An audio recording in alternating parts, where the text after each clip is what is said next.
Hello everyone, and welcome back to the channel. We're going to play It Paints Me. From what I see, a short visual novel. And you would have saw the content warnings at the beginning. I need to make sure my microphone is in a right place. So, let's get started, shall we?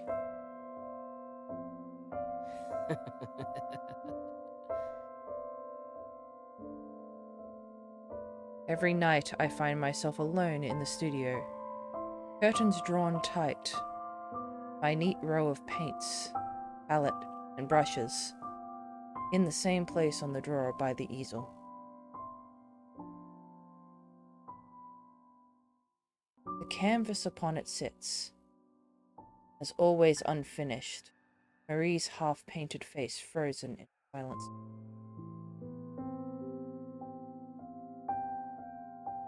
It's late out, as it always is when I awaken here. Marie is nowhere to be found.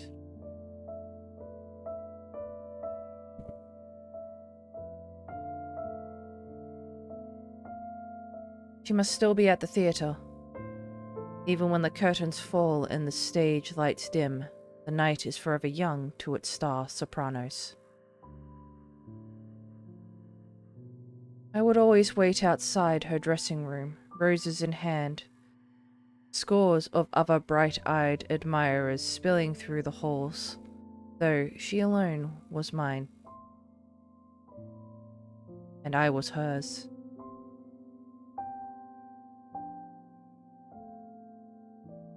It's cold, bitterly cold tonight, but still I draw the curtains and open the windows wide.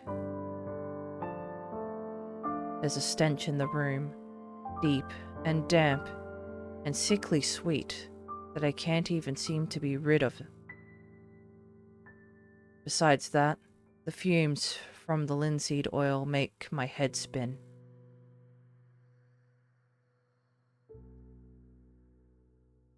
Like every night, I measure out my paints, arranging the small dabs of color on my palette, from lightest to darkest.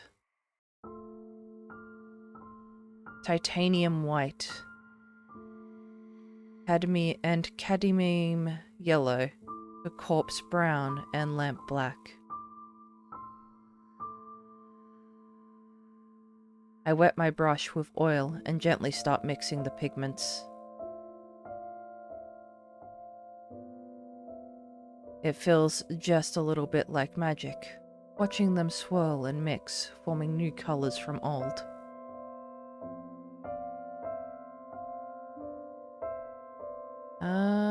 I paint her face.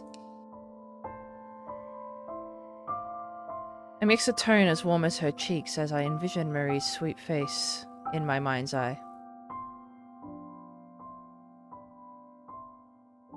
Her lips like roses, the graceful turn of her nose, those eyes that glittered like stars under candlelight. It's no use. I can't focus. Her features are as blurred in my mind as the mess of oil and pigment smeared across my canvas.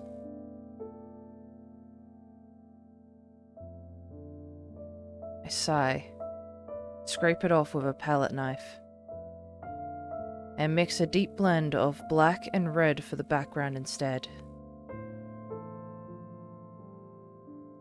I apply my paint with a generous dab of oil, but it seems I didn't have to. The canvas is still wet from the last night and the night before. I must have painted and repainted the same background countless times. To say it's difficult to paint by lamplight, my muse nowhere in sight, is an understatement. Of course, but lately these nightly hours are the only time I find myself able to lift my brush.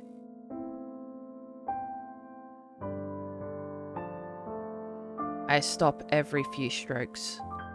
The spirits at odds.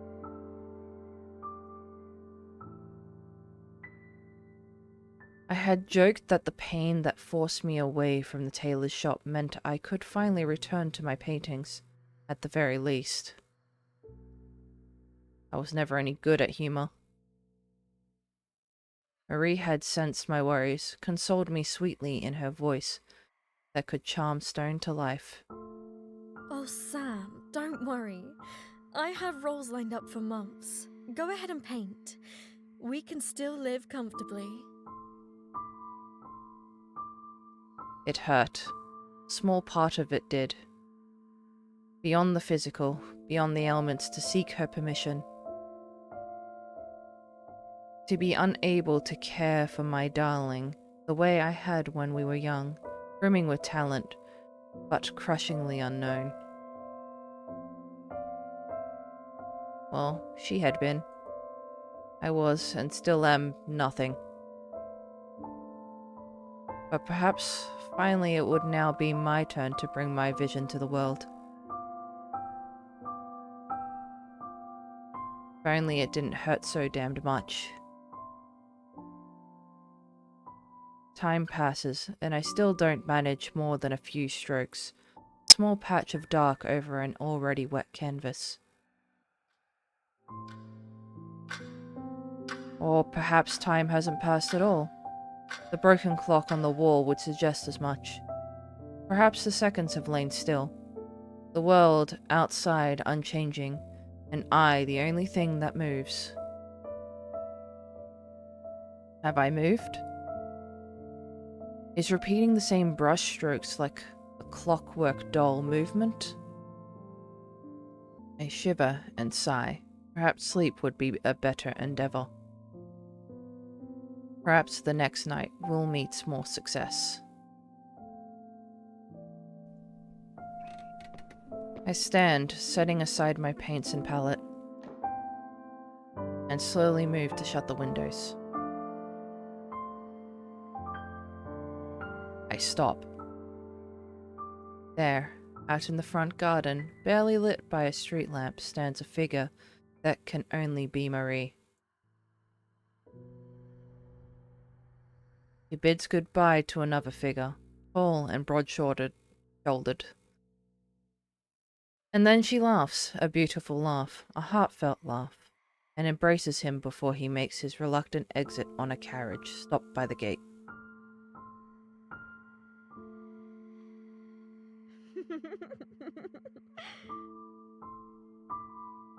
For a moment, I don't know what to think. A friend? A co-star, perhaps? That amiable tenor she mentioned every now and then. I didn't see his face, but Marie's social circle had always eclipsed my own. It must be. But why would he come to our home? Why would she laugh that way?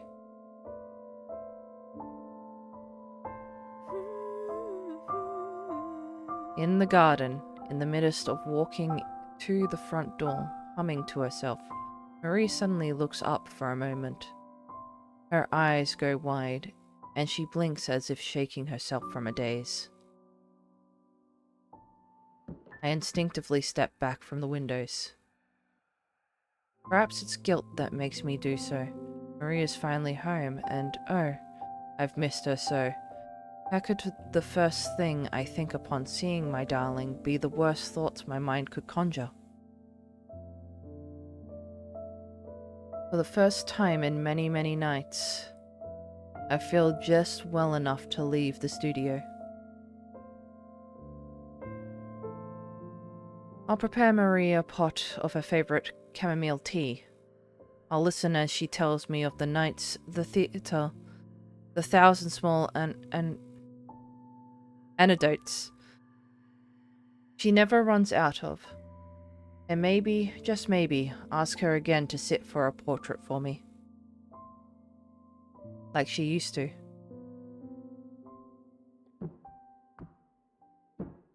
The house feels larger than it used to.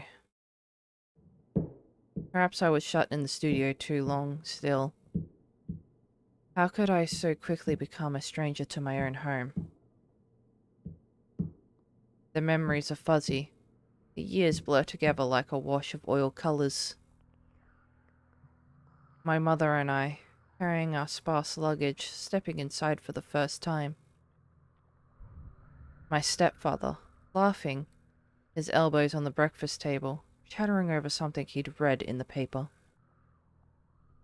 Then silent hallways and empty rooms. And then myself, welcoming my new bride to these solitary halls, hanging our newly taken portraits above the mantel. The walls are barren now.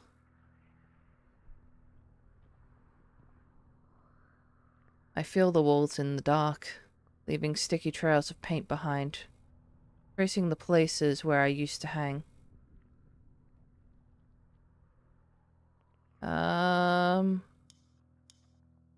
What's with the paintings? Paintings unframed, the seaside landscape I'd painted on our honeymoon. The watercolor sketch of Marie that couldn't hope to capture the sheen of her hair. The still life of candles and flowers that had wilted because I took so long to finish. Even the painting of roses in her vase, first gift I had ever given her. I wanted to bring you some flowers, but I was afraid they would wilt before I saw you next. You painted them. Oh, they're beautiful, Sam.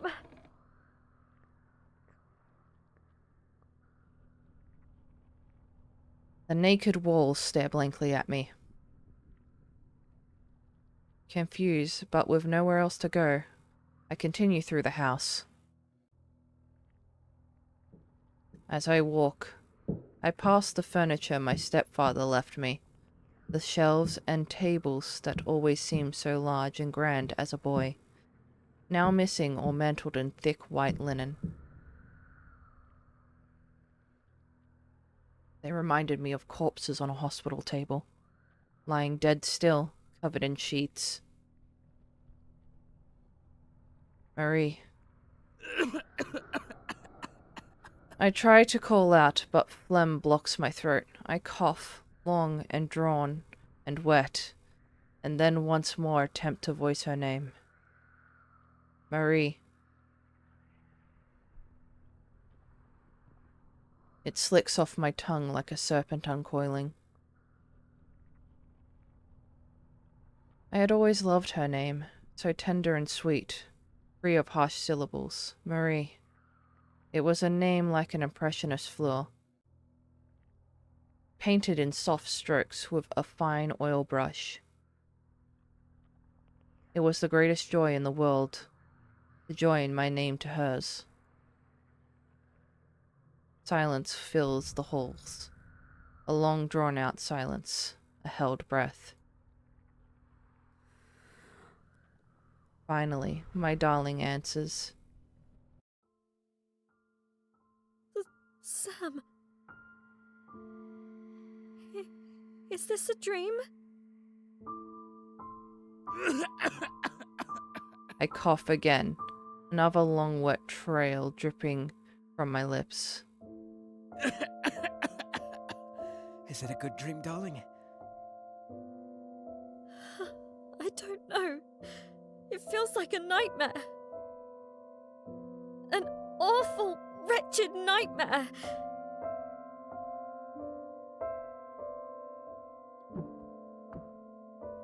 I limp towards the sound of her voice, so musical, so lovely, even at the brink of tears. Don't cry, darling. I want to say, but thick, syrupy liquid fills my throat. No matter what troubles you, I am here. She stands at the edge of the staircase, shaking, a candlestick in hand.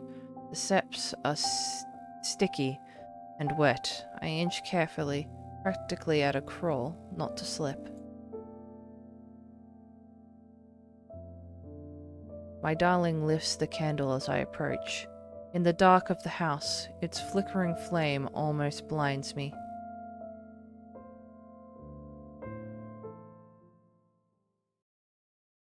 I don't see the expression on her face as she screams.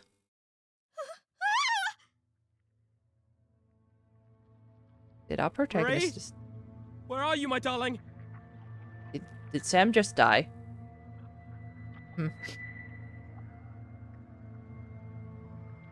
Every word feels like a dagger puncturing my throat. I limp down each hall, leaving a trail of steps that feel damp and heavy, slick and wet.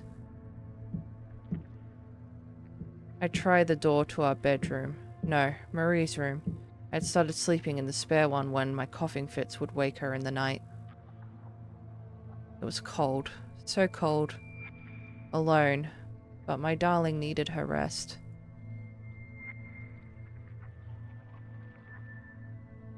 Knob is slick and hard to twist, my hand slipping on the brass. Finally, I managed to push the door open. Though it's completely dark when I peer inside, I know it is empty. No warmth, no flesh, no sound of sweet breath within. I continue down the hall. I trudge my steps heavy and wet, trying not to slip over the thick, slick surface. Marie, what's wrong, darling? Please come out. I don't understand.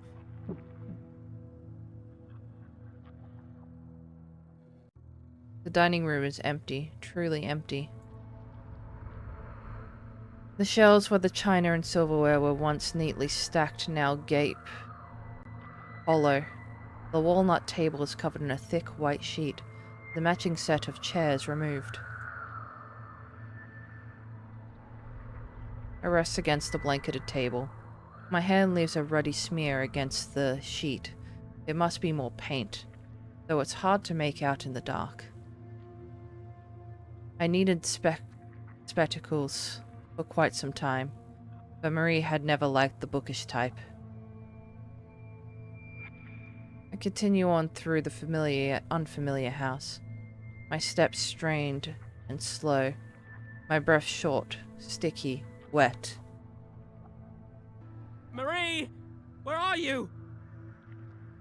Oh, Marie, it hurts. Won't you come to me? I hear the front door slam shut. It must be freezing cold out. Why has she gone to the garden? I tread to the sound with new urgency, uncaring of the sticky, wet floors, forgetting for just a moment the pain that snaps and burns through my flesh. I reach for the oily, damp knob. Don't! Sam! Please! Her voice rings from behind the door. I don't understand, darling. Have I done something to upset you?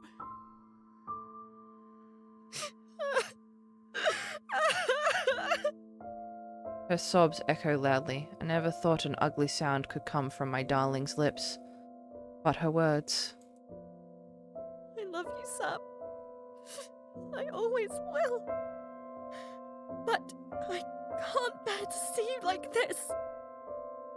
Please, I beg of you, return to where you came. You can't be here. I've moved on now. What? Return where? Dearest, you aren't making any sense. Moved on? I'm your husband, Marie. What on earth is there to move on from? Please remember, Sam. You were ill. You were ill for a long, long time. And you never recovered. I know I'm unwell, Marie, but you said we would still... Are you leaving me? Because I can't care for you anymore? Is that it?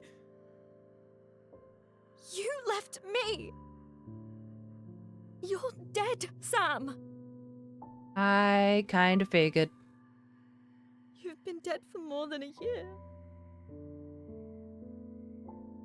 If this is a joke, darling, it's a cruel one. Do you want me dead? Is that it? Am I better off dead to you? My darling does nothing but sob behind the door. How quickly I regret my words. Oh, if only I could see her face, look into her eyes, reassure her and see that she loves me still. I twist the knob with slick, oily hands. No! Don't come out! Please! On the other end, with a sharp gasp, my darling grasps the door knob closed, pushing the weight of her small frame against the weathered wood. Don't come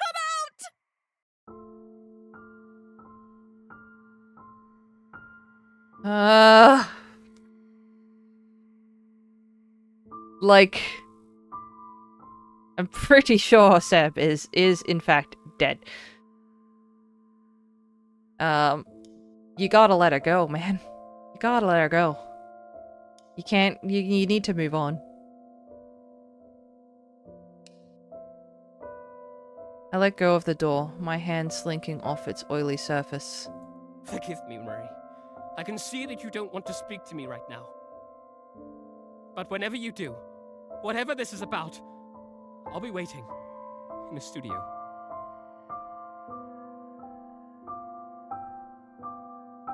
I leave the door. I leave my darling alone, sobbing in the garden. It's dark, so very dark. But dawn will soon paint that dim black sky. I retrace my slick, wet footsteps through the hall, up the staircase, one trudging damp step at a time. Spirits, it hurts. It burns. I feel no breath in my lungs. My chest could be a hollow cavity, slippery and wet, filling with hot, sickly fluid. It hurts. Oh, it hurts. I stagger into a tall, sheet-covered object, the linen sliding off with the grasp of my clumsy, slick fingers. It's Marie's floor-length mirror. No. Oh, no. No, no, no, no, no, no, no, no, no, no!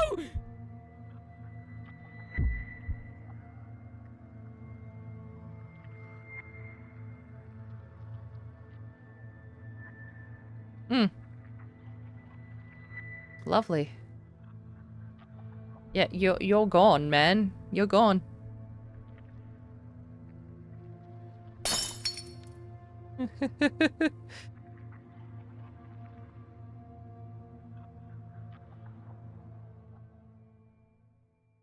Awkward laughter. When I get nervous about things, I will tend to laugh, and I don't mean to. It's just a nervous habit. I'm in the studio, a dark, dim studio, as empty as it is every night. The curtains are shut, the lamps are unlit. My palette is a mess of murky colours. Rust reds, corpse browns, musky, sickly, sweetly rotting stench fills the room. Don't know why the smell of linseed oil ever bothered me. After all, I no longer breathe. The handle of the door turns behind me. Slowly it creaks open, and a figure steps inside. It's me. He limps more than he steps, in crooked motions against the floor, dragging his body along like a wet, wide brush, as swathes of red pool at his feet. I watch him pull himself before the canvas. Samuel.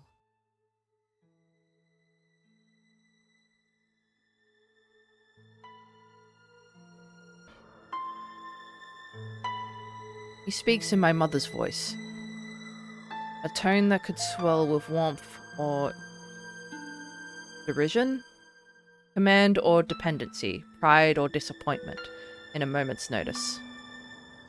Please, give up your suffering. Give up this. Come back to the earth with me.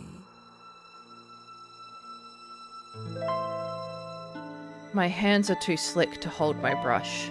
I stab it into my flesh and fix it between my bones, then dip the bristles into his blood. Sammy. He speaks in my stepfather's voice, but without laughter or joy.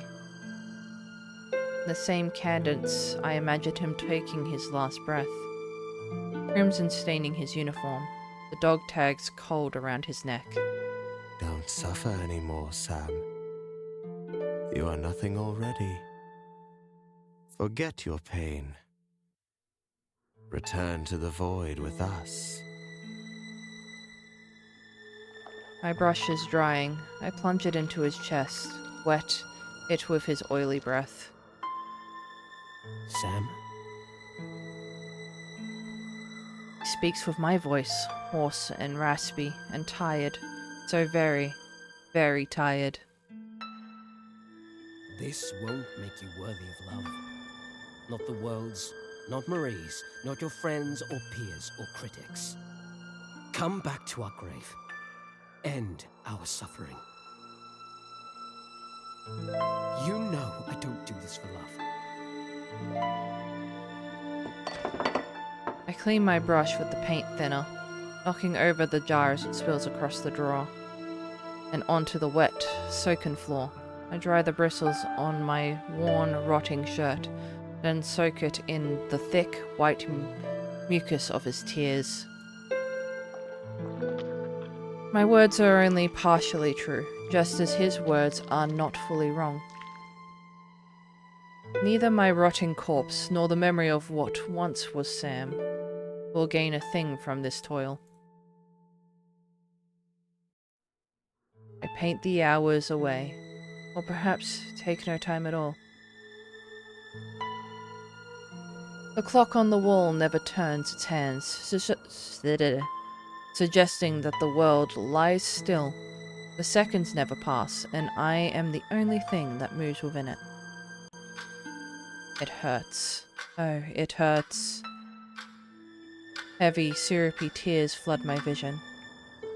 Fill my throat, my chest, choking me. Every movement of my hands leaves cracks in what's left of my brittle bones.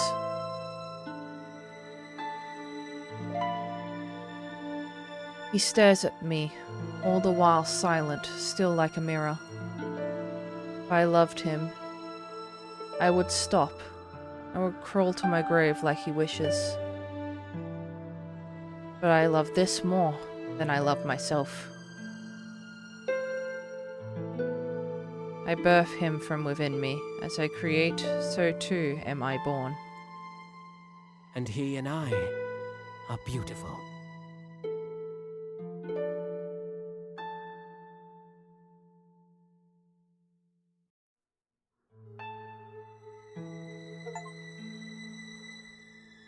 Ending 2, self-portrait. Okay. That was an interesting game. I assume, depending on my choices, that I would have different, things. But, you know what? I'm happy with this ending. Happy with this ending.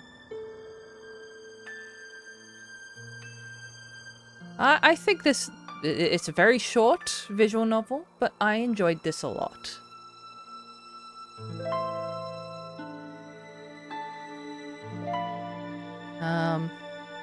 Yeah.